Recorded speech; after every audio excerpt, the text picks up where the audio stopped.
Good morning. Good morning. It's such a hard act to follow after such wonderful, beautiful people and learned people that spoke before the beautiful people. This is an amazing. I am jealous. So, what I'm going to talk about seems a little harsh, because they're talking about the heart and I'm talking about business. Where is the connection here? So forgive me if I don't sound as profound and emotional as they were. But I want to share my thoughts and my experiences about family, business, and philanthropy.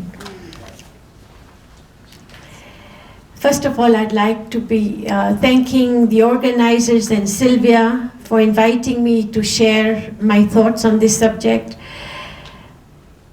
You are an amazing woman. You are an inspiration to us.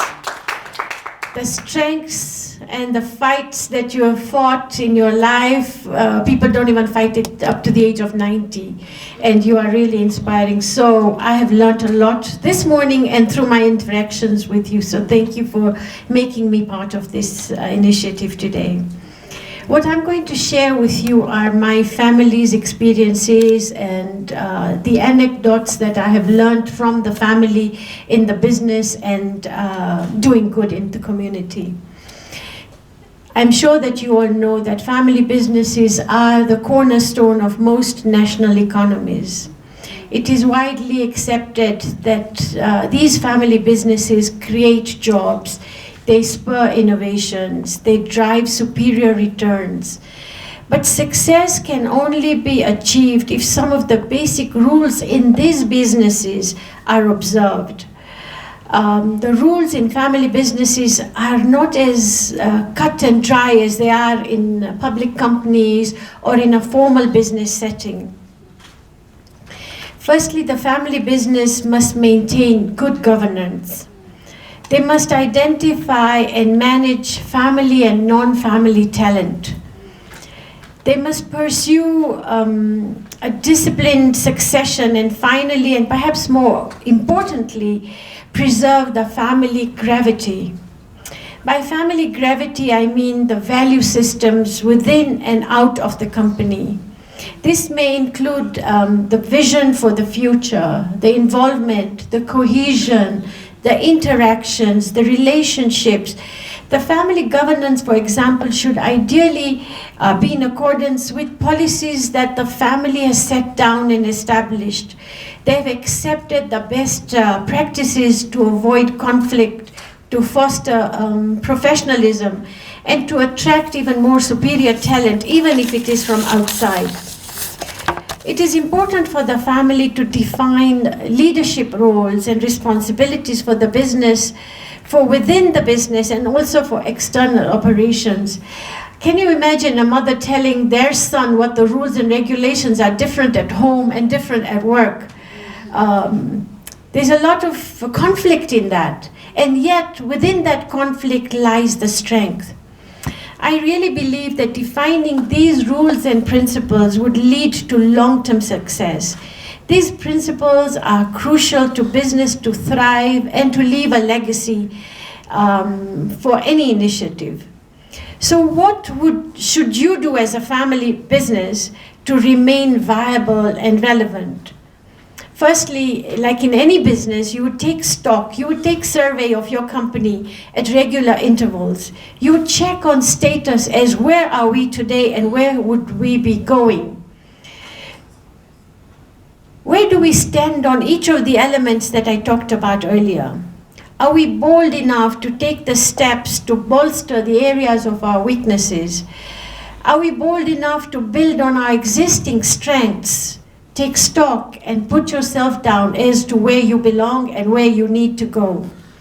There should be, of course, clarity between ownership of the business and the management of the business.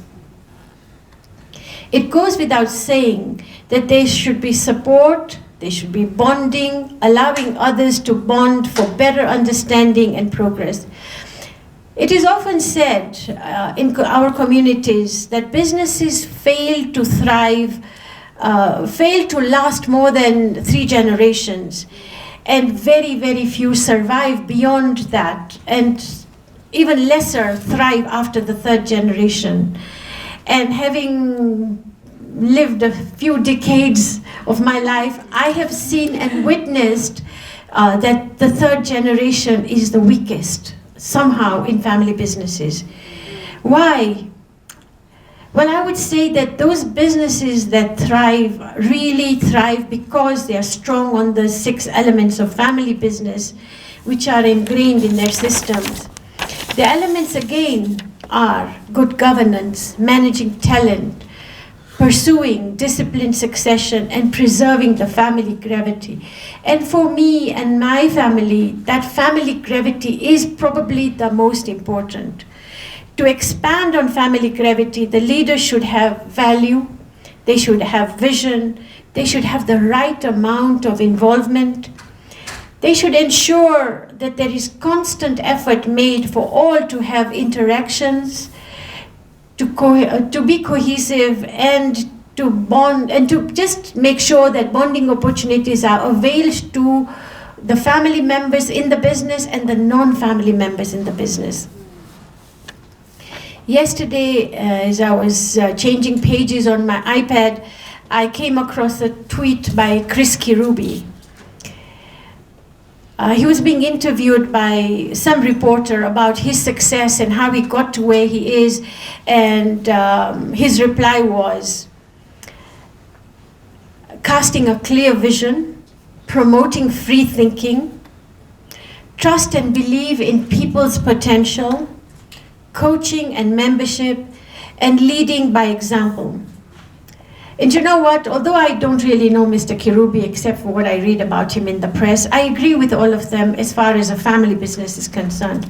And of course there is more, and it's different for each family. But he seems to share the same elements of success that I have just mentioned earlier.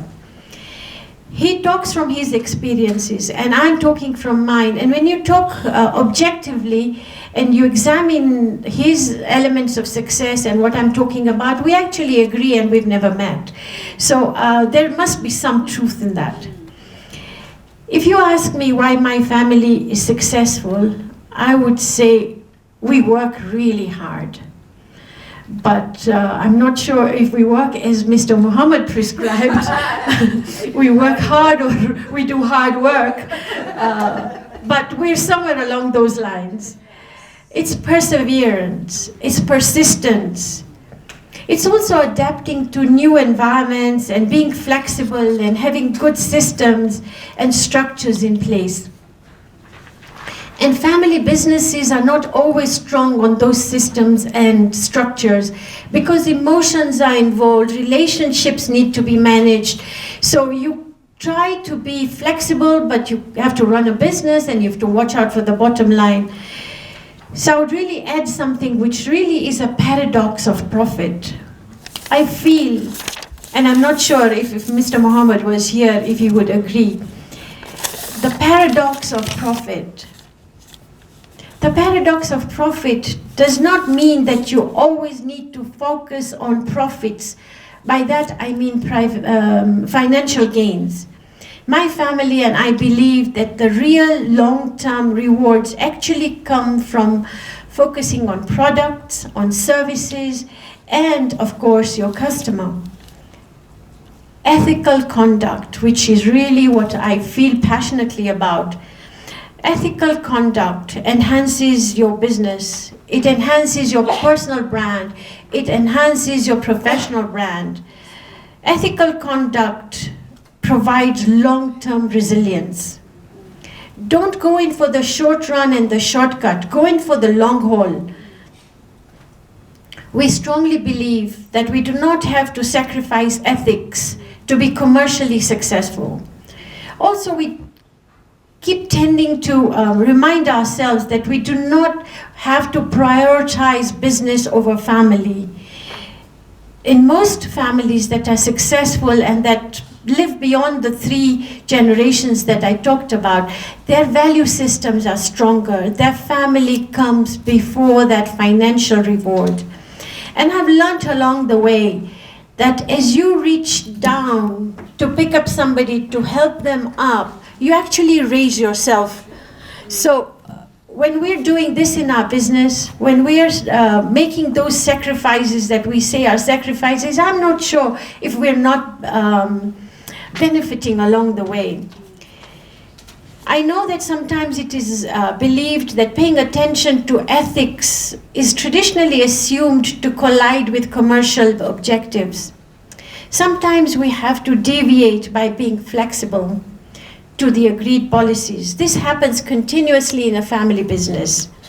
You know, if your CEO, who happens to be your son, is unwell, you will go into the business, take over, run the show for 2 or 3 days and make an excuse for your son because family really comes first. Does that really come first in any other enterprise if it is not family owned? You don't understand the challenges of your employees as you seem to understand the challenge of your son.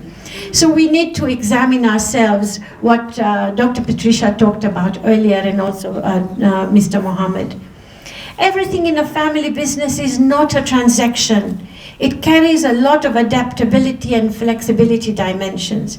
So in order to be entrepreneurial and adaptive, the owners of the business need to harness employee engagement, doing the right thing constantly and continuously. Doing the right thing always bolsters trust, it bolsters your reputation, it bolsters your brand. Ethical attitudes lead to strong vision. It embraces a sense of purpose. It eases your struggles. So when you have tough decisions to make, which are not necessarily for the firm's high engagement, but it is for adaptability, you're better positioned to make these decisions in a way that maximizes opportunities, that minimizes fallouts. In a family, you don't want your CEO, who happens to be your son or your daughter, to fall out. And even if that person falls out, how are you going to deal with it at the end of the day when you go home? So there's so many complexities in these situations. So you have to be stronger than being a CEO of a company that's a non-family company. You have to be stronger, you have to be more resilient. You may have noticed that highly functional and successful families tend to exude a lot of sense of self-confidence. To others, it might seem that this family is strong, this family is united, that this family is conflict-free. But as you all clearly know, there is no such thing. There is no truth in a family that does not have conflict, that a business does not have conflict. This is the perception that we were talking about. That is the perception of the outsider. People in family-run businesses do have clashing views. They have continuous disagreements on subjects like strategy, on finances, on succession, and so on. But the high-performing families will have the courage to accept and acknowledge their differences. They will facilitate honest conversations around those issues on which they disagree. They're not immune to conflict, but the successful ones will learn to openly and respectfully discuss and address these challenges. Generally, we find that in any family, emotions run very high. But once again, the ability to discuss, to identify these issues in an open and a very rational manner, to arrive at a negotiated and perhaps a democratic decision is what further strengthens that family business. Then, of course, in any disagreement, there is a perception of the loser and the winner. And of course, in general situation, the winner takes all. How do you deal with a loser, the perceived loser in a family business? The stronger family businesses will have a mechanism of how to deal with the person who perceives to lose that particular argument. This can only happen in a family where there is importance on the family first as opposed to the business first. So the leaders in that family will have to run that extra mile in order to make sure that the winner wins, but the loser also wins. Because the loser, if that person falls out, then you have another issue to deal with. So you have to have a mechanism within your structure to deal with the perceived loser, who is never really the loser in a family business unless the person really walks out. So you should not let that child or that person walk out or fall out. I've also noticed that high-performing families, they do not seek false unity, but rather they seek unity of purpose. These families also continuously acknowledge the differences of opinions, honoring the principles of trust, honoring the principle of fairness. Another quality that I continue to acknowledge in these families is that they truly go out of their way to engage with the community, to engage in a social setting, to engage where they really go out to lift up those marginalized young children, be they marginalized because of health or wealth or any reason, they're marginalized for whatever reason. These successful family businesses will reach out. They will go out of their way to empower or to work with those marginalized communities. The most effective business owning families have a I cannot emphasize, a very strong value system. These families are deeply anchored in their communities. They are constantly engaged in the community. They are part of the culture. They are part of the tradition. They have friendships in the community. They cannot afford to do wrong, but they need to do what they're doing right. They need to continuously do more of it in order to engage further in that community. These families understand that a good name, a reputation, social standing really legitimizes the family and the business. These families are thriving, so they have no reason or even little intention to leave their places of origin unless they are forced to do so. They are naturally inclined to work in that environment. They are inclined to enrich that environment, to develop that rich culture in that setting.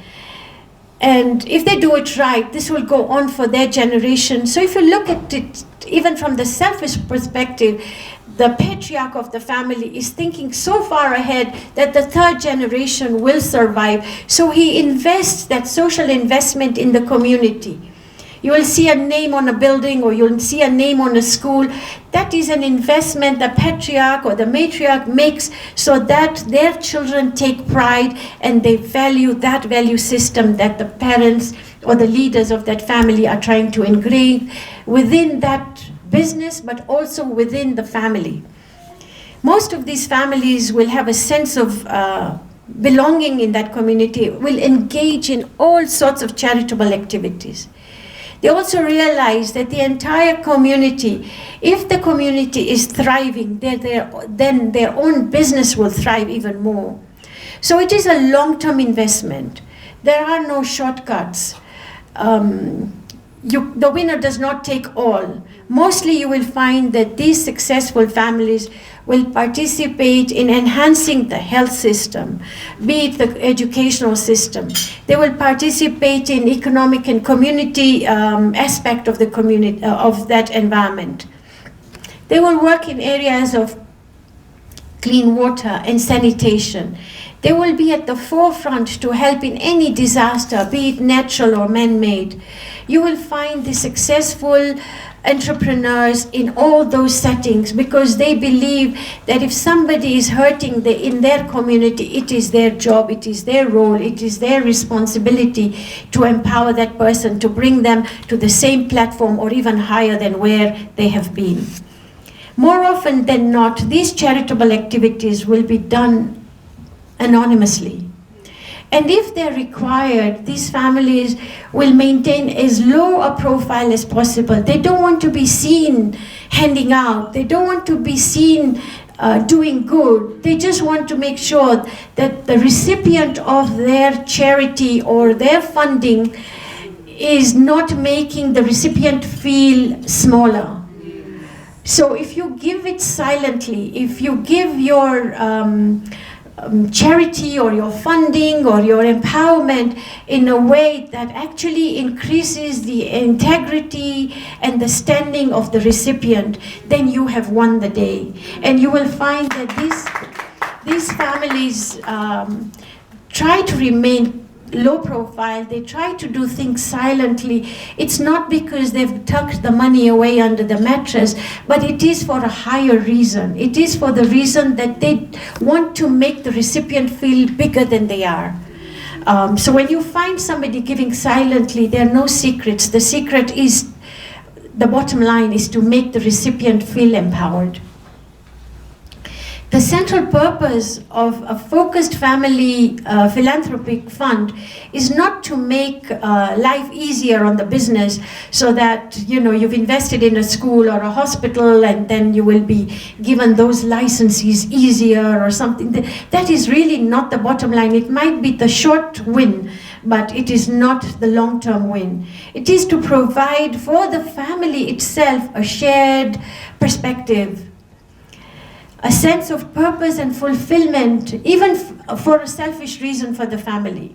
The side effects is again to reinforce the family values, especially if the value is giving back into the society. So when the patriarch signs a check, he's also leading by example, and he tells his children, all the members of his family, that this is what I do, and I'm leading by example, and I expect you to do the same when your time comes.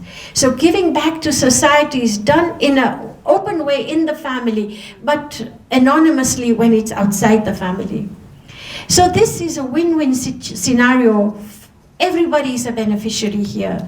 The recipient of the philanthropy is a beneficiary, is winning. That person is successful because they've been empowered. The business itself thrives because the community is thriving.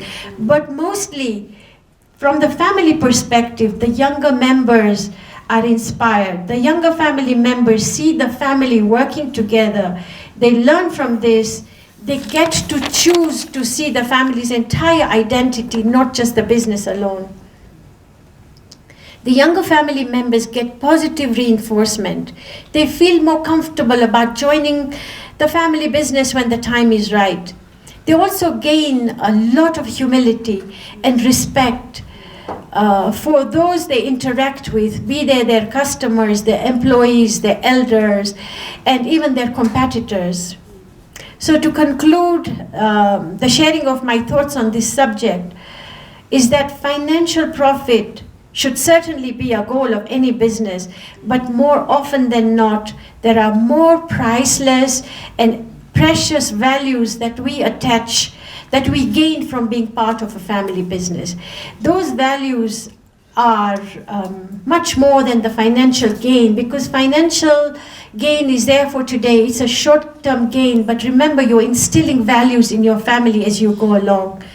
Ladies and gentlemen, thank you for allowing me to spend your valuable time with me today, allowing me to share my thoughts on family, business, and philanthropy. I have learned along the way that low profile, humility, respect, shared purpose really strengthens one's character. It allows you to be more tolerant, more accepting, more flexible. And these are the bigger and better gains. So companies do not always need to focus on maximizing profits, not maximizing the financial gains, but the rewards that come from running a family business and staying successful and staying relevant are priceless. Concentrate on your product, your service, your smile, your reaching out, your engagement with the community, your value systems, and you will profit so much more. And that's it for me today. Thank you, ladies and gentlemen.